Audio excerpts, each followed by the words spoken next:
tardes a todos.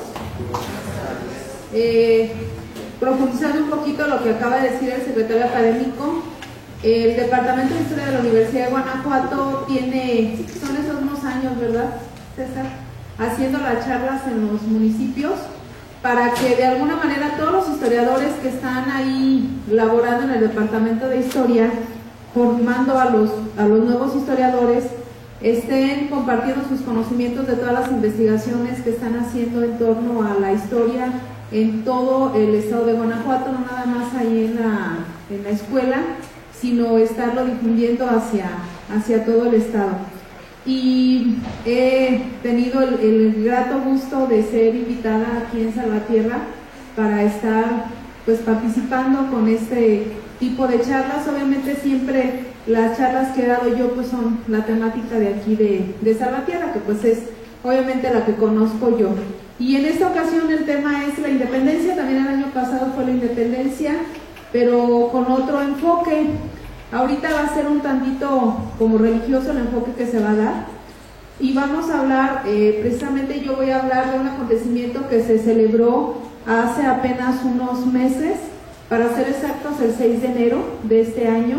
Se cumplió 200 años que Agustín de Iturbide nombró general a la Virgen de la Luz, que pues es la patrona de aquí de nuestra ciudad.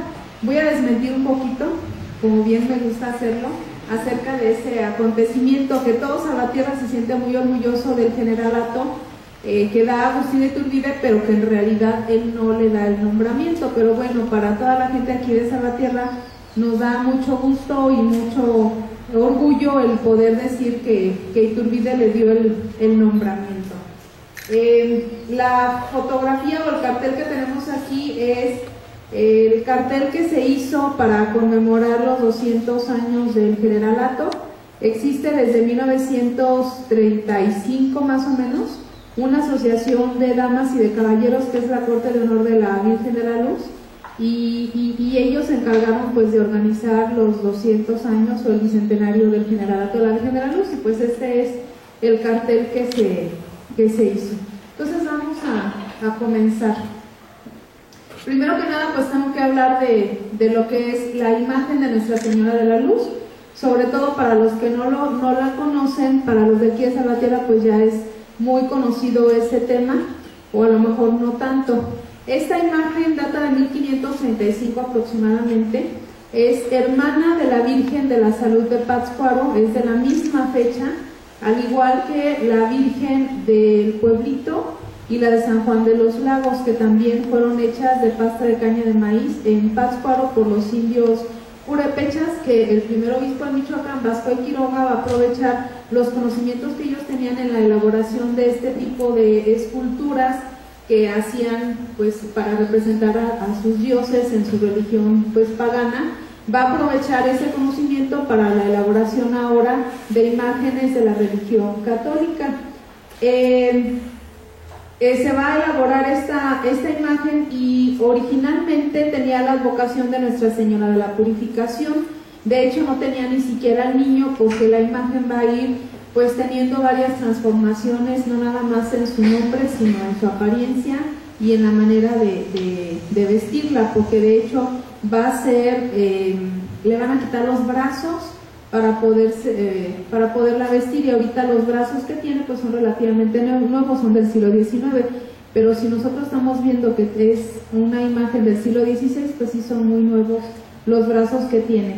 La imagen que tenemos aquí es la Virgen de la Salud de Pátzcuaro, y la que está a su derecha pues es la Virgen de la Luz. Esta imagen se encuentra, a lo mejor ahorita vieron qué diferente se ve con la que vimos, la primera imagen es totalmente diferente, pero en el siglo XVIII todavía la Virgen de la Luz va a lucir de esta manera. Si ustedes se fijan, pues se ve casi prácticamente igual a la de la Salud de Pátzcuaro. Está sobre una peana, el vestido, la luna, que esa sí la conserva todavía, y que es poco conocida esta imagen porque se encuentra en un retablo que estaba en la capilla de aquí del Mayorazgo, y porque la mandan a hacer los marqueses de Salvatierra precisamente para la capilla, y ese retablo pues se encuentra en la sacristía del templo de la Virgen de la Luz aquí en Salvatierra. Hay otro retrato muy parecido, pero pues como no está aquí, sino en el Estado de México, pues es el que tenemos nosotros y que conocemos. ¿Cuál es la descripción de la imagen? Vean qué diferente está, ¿sí? Pero aquí ya tiene el niño. La descripción tiene 98 centímetros de altura, es la más alta de esa época y manufactura. De la cintura para abajo es de talla, porque de la cintura para arriba, hagan de cuenta, trae como un vestido sin tirantes, pero en la parte de abajo sí está bien hecho el vestido, tiene hasta pliegues, en el pie derecho se le ve incluso la punta del zapato, pero obviamente no permiten verla, yo la he visto de contrabando unos segundos rapidísimo. La túnica es color rosa moratado y ahí está diciendo que la parte del manto que aún le queda es azul claro con vueltas de color vermellón, que es la parte de adentro, y de la cintura para arriba pues fue desgastada precisamente para poderla vestir. Lo que les decía, le van a quitar los brazos y son acoginados, más o menos como desde aquí ya son de encarnadura, pero todo lo demás son cojines, y ya donde empieza la encarnadura pues tiene una cintilla en donde dice quién le donó las manos y de qué época son, que obviamente ya no son de pasta de caña, ya es diferente. Y lo que les decía, que se le ve el pie, si nosotros la vemos así no se le alcanza a ver porque se le tapa con la media luna y con el vestido. Aquí tenemos las manitas, lo que les decía, que es lo único que conserva. Si ustedes se fijan en la parte de aquí, se ve como tela, que es el cojín que va a tener la imagen, y lo demás es la encarnadura. Y ahí está la tirita que dice: estas manitas se las dio doña Luisa Galván Sánchez de Ansmur el 19 de mayo de 1820. Y son flexibles las manos pues para poderle poner la ropa que tiene ahorita, que de hecho estrena 3 veces al año, y pues ya de una manera rápida y sencilla se puede vestir. El niño es posterior, no se sabe a ciencia cierta en qué año se le colocó, porque, por ejemplo, cuando fue la presentación de mi libro allá en Guanajuato, por parte del Colegio de Historiadores, esta Enriqueta Bautista me decía que pues no tiene ningún atributo como la imagen de la Virgen de la Luz, porque precisamente no es. Y por ejemplo, mucha gente de León siempre me dice: esa imagen es como la de nosotros. Yo les digo que no, por 2 razones. La primera, porque la de nosotros fue primera, es del siglo XVI, y la de ellos es del siglo XVIII. Y en segundo lugar, porque la de ellos sí es una advocación de la Virgen de la Luz, es una pintura, y esta es de talla, y es una inmaculada que posteriormente va a ir cambiando de nombres hasta adquirir pues ya la advocación de Nuestra Señora de la Luz, que le van a dar el nombramiento por razones totalmente diferentes. Total, el nombramiento de Nuestra Señora de la Luz es más o menos como de 1694-96, entonces se supone que ya en ese momento le debieron de haber colocado el niño, porque la pintura que vimos que está en el retablo es de 1704 y ya tiene al niño, entonces podemos nosotros darnos una idea de que quizá en ese momento se lo pudieron colocar. Ya también está un poco deteriorado, creo que no ha tenido ninguna restauración y sí ya se ve un poco afectado el niño, porque pues también estamos hablando que es del siglo XVIII. A grandes rasgos ya les dije lo que es la imagen de la Virgen de la Luz.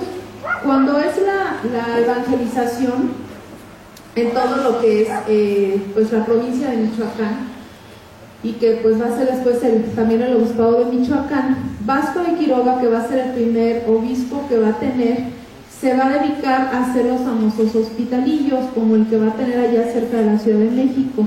Y en esos hospitalillos la función que se va a tener es, aparte de dar la asistencia espiritual, es decir, la evangelización o conversión de los indígenas de su religión pagana politeísta a la religión católica, también se va a fomentar el culto a Nuestra Señora de la Purificación.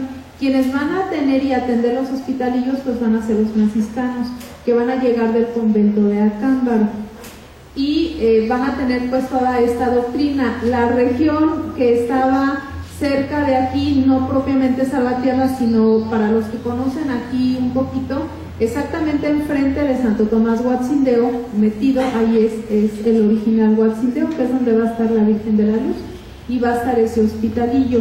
Ahí en el hospitalillo también les van a enseñar algún oficio como carpintería, como cestería, etcétera, para elaborar cerámicas y demás a los indígenas, para que ellos pudieran tener un medio de subsistencia.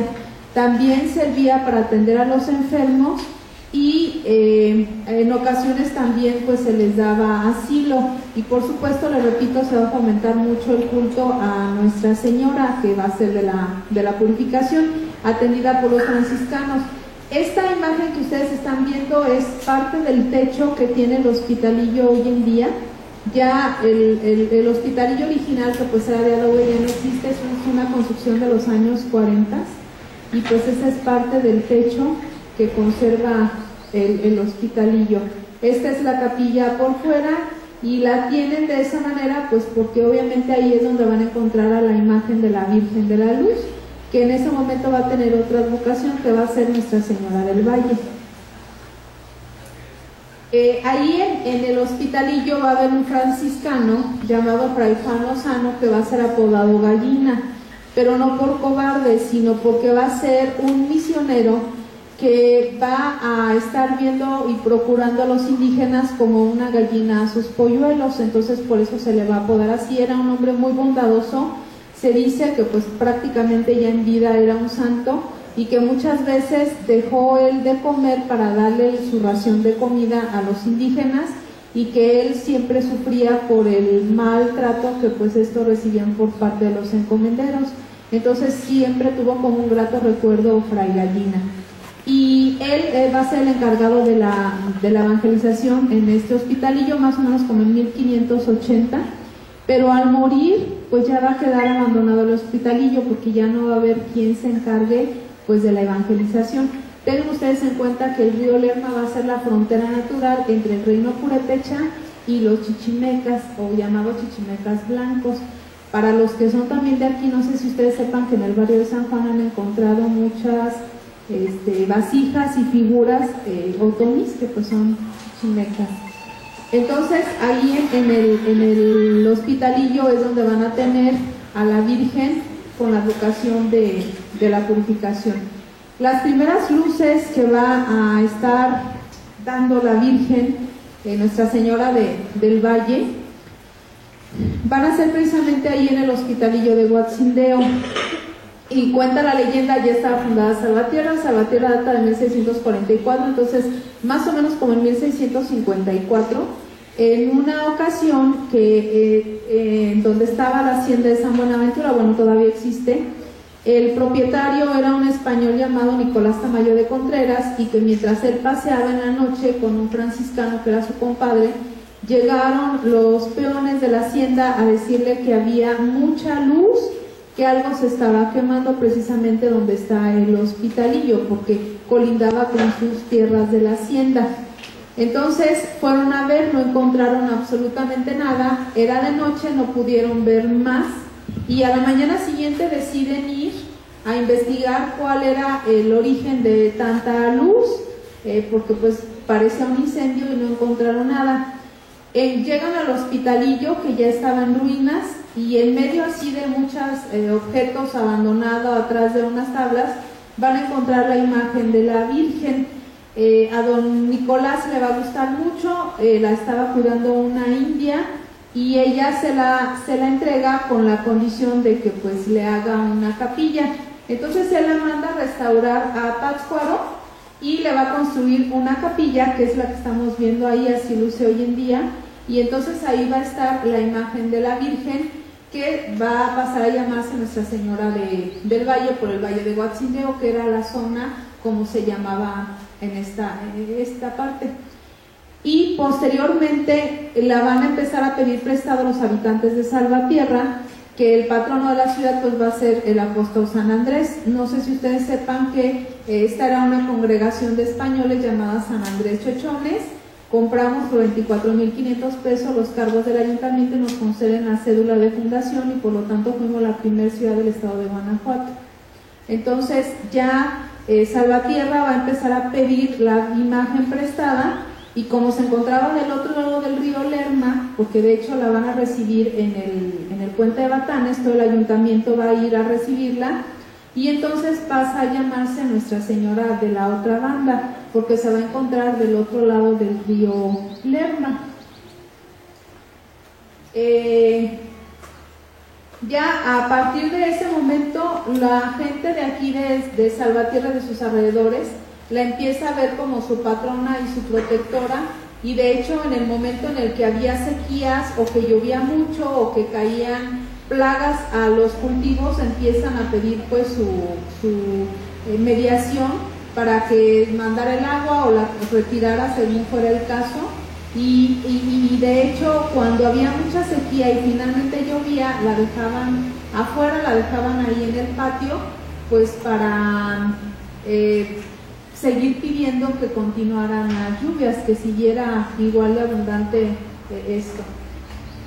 En el momento en el que van a estar pidiendo la imagen prestada, la van a estar depositando en dos templos. Uno va a ser en San Francisco, para los que no lo conocen, pues es que era la parroquia de ese momento. Todavía no se secularizaba el curato, entonces la parroquia la administraban los franciscanos, y si no, lo depositaban en el Templo del Carmen, que incluso también en el Templo del Carmen la imagen aquí en Salvatierra llegó a irradiar luces, por eso se llama la Virgen de la Luz. Va a ser entregada aquí en el puente de Batanes, tan importante y tan icónico para la ciudad. Está incluso también en el escudo de armas porque simboliza la unión entre Guatzindeo y San Andrés Chochones. Importante porque era la única entrada que se tenía a la ciudad, importante porque por ahí llega Miguel Hidalgo en 1810, e importante porque se va a producir ahí la batalla entre Ramón Rayón y Agustín de Iturbide en 1813. Entonces ahí la van a recibir, y siempre se van a arreglar el frente de las casas por las que estaban en las calles por las que iba a pasar pues toda la procesión, ya sea para llevarla a la parroquia de San Francisco o al Carmen. El cambio de nombre de advocación se la va a dar el obispo don Juan de Ortega y Montañez. Él estaba en visita pastoral aquí en Salvatierra cuando enfermó de gravedad. Va a ser tan grave su enfermedad que va a estar a punto de morir. Entonces la gente de aquí de Salvatierra va a empezar a pedirle muchísimo a la Virgen de la Luz pues que sanara al obispo. Él sanó como en 2 días, les digo, estaba en peligro de muerte, sanó, y entonces a él le da curiosidad y pregunta por la historia de la imagen. Entonces él, una vez que le han platicado que irradiaba luces y todo eso, decide cambiarle ya la advocación definitiva que conserva hasta la fecha de Nuestra Señora de la Luz o de las Luces, precisamente por esos prodigios de estar lanzando las luces. Posteriormente, en 1733, el propietario de la hacienda de San Buenaventura era un capitán llamado Francisco de Ávila, que tenía un molino, por eso se llama ahí en ese lugar el Molino de Ávila. Y se empieza a rumorar aquí en la ciudad. En ese momento la imagen estaba en 1733, estaba depositada, prestada en el templo de San Francisco, y entonces empiezan a rumorar que el capitán Ávila va a vender la hacienda a los agustinos de Querétaro, y que por lo tanto la venta va a incluir pues todo, empezando por la imagen de la Virgen. Pero la gente de Salvatierra ya la sentía suya, y en el momento en el que iban saliendo del templo con la imagen en andas, empiezan a apedrearse todos para evitar que se llevaran a la Virgen. Entonces eso se conoce como el motín de 1733, y empieza un pleito entre la ciudad y el capitán Francisco de Ávila para ver quién de los dos es el propietario legítimo de la imagen. El obispo de Michoacán interviene y finalmente Salvatierra gana la imagen, pero con la condición de que le tienen que construir un templo. Entonces, por eso, de manera provisional, primero se va a construir la capilla de Guadalupe, la que está ahí a un lado, para posteriormente pues ya hacer el templo que tiene hasta la fecha, que ustedes saben que el altar mayor fue diseñado por Francisco Eduardo Tres Guerras, un excelente arquitecto que tuvo la Nueva España, y también la cúpula fue diseñada por Manuel Tolsa. Entonces ya una vez que se gana la imagen, el primer cura párroco, una vez que se hace la secularización del curato, es decir, que la administración de los sacramentos y las parroquias pasan del clero regular al clero secular. Los chicos de ingeniería ya entienden lo que es el clero regular y secular, que lo vimos el semestre pasado, que yo espero que sí se acuerden. Pues el primer cura párroco es José Javier de Rivera, que de hecho va a ser el comisario de la Inquisición durante 40 años aquí en Salvatierra. Él dona los terrenos para construir el templo donde ahorita está la Virgen de la Luz, y empieza pues la construcción de esa imagen, y la gente solicita que se escriba una historia de la imagen, porque todos esos milagros y prodigios, todas esas historias pues se iban a perder en el tiempo. Entonces a partir de 1765 el primer cura párroco ya del clero secular se dedica a levantar las informaciones que sí se conocen en la historia de Salvatierra como las informaciones de 1765, y ahí pues comienza a entrevistar a la gente más grande de aquí de la ciudad, que les pudiera contar sobre el origen, las historias, milagros y demás de la imagen. Y obviamente gracias a esas informaciones nosotros podemos llenar muchísimas lagunas para conocer la historia de la imagen.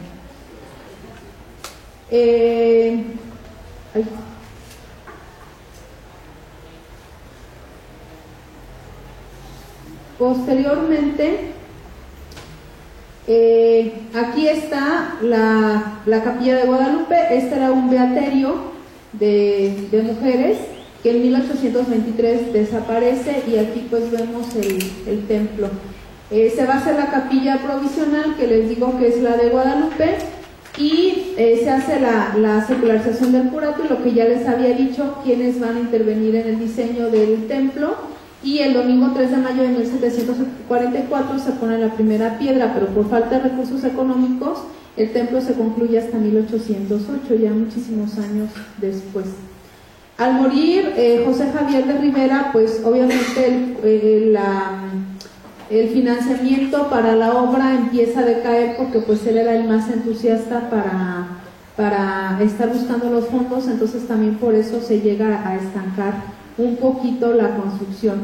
De hecho, ahí en el archivo parroquial hay muchos documentos en donde están mencionando qué es lo que les falta, qué materiales tienen y qué material también falta de construir. Hacen también un estimado en dinero de cuánto se necesita para concluir la obra, y empiezan a volver a pedir. El obispo da también un apoyo importante pues para la conclusión del templo, que se va a terminar pero sin las torres son ya posteriores. Y pasamos ahora sí al tema del generalato. Eso fue un panorama general para que puedan ustedes entender la importancia de la Virgen de la Luz aquí en Salvatierra, sobre todo para los que no son de aquí. En 1810, cuando empieza el movimiento de independencia, Miguel Hidalgo, ustedes saben que llega el 11 de octubre de 1810 a la hacienda de San Nicolás de los Agustinos. Ahí pasa la noche y al día siguiente pues llega aquí a nuestra ciudad. Posteriormente se va para Cámbaro. Y en un principio pues la gente de Salvatierra va a empezar a simpatizar con la idea de la independencia. Pasa toda la etapa de Miguel Hidalgo, y ustedes saben que en 1811, el 19 de agosto, Ignacio López Rayón va a crear la Suprema Junta Nacional Americana, mejor conocida como Junta de Zitácuaro, para pues tener el mando ya de las fuerzas insurgentes y que poder dar un poquito de orden dentro del desorden de la guerra. Y pues dentro de las funciones de la Junta de Zitácuaro pues es la planeación y organización de las campañas militares. Uno de los vocales de la Junta de Zitácuaro es José María Lisiaga, que pues va a ser el encargado de la zona de lo que hoy en día es nuestro estado. Y entonces él va a empezar a tener muchos problemas con Ignacio López Rayón, sobre todo porque Lisiaga quería en una cierta medida controlar la Junta de Zitácuaro y se quería pues como revelar a la autoridad de Rayón. Y su hermano Ramón Rayón era muy amigo de Lisiaga. Él decide pues venir a Salvatierra, porque sabe que Lisiaga está aquí en Salvatierra, decide venir a reconciliar a su hermano con su mejor amigo. Sin embargo, las cosas no van a funcionar como él esperaba y Lisiaga se va en plena desobediencia contra Ignacio López Rayón. De hecho, el 31 de marzo de 1813 va a haber una matanza o una batalla entre insurgentes contra insurgentes aquí en la ciudad, porque unos están apoyando a Lisiaga y otros están en su contra. Y aquí quien va a estar en contra de Lisiaga pues va a ser un insurgente llamado Juan Rubí. Iturbide viene abriendo camino porque van a trasladar plata de Guanajuato hacia Querétaro. Entonces necesita venir en avanzada para ver que no haya insurgentes en el camino y que no vayan a asaltar pues las riquezas que van a trasladar. Entonces, Ramón Rayón se encuentra en Urireo, es el Jueves Santo de 1813, cuando le avisan que Agustín Iturbide se encuentra en la hacienda de San Nicolás. Para los que conocen esta región, pues saben que es muy, muy cerca. Entonces, cuando le avisan a Rayón que Iturbide está ahí, se regresa rápidamente a Salvatierra, va a fortificar en lo que se puede el puente de Batanes, porque sabe que Iturbide va a pasar pues forzosamente por ahí, va a colocar algunos cañones y hombres en los vados de ahí del río, y sobre el puente va a poner de lado a lado cuerdas por si logran pasar el río, pues los caballos tropezaran y poderles dar unos segundos de ventaja a los insurgentes.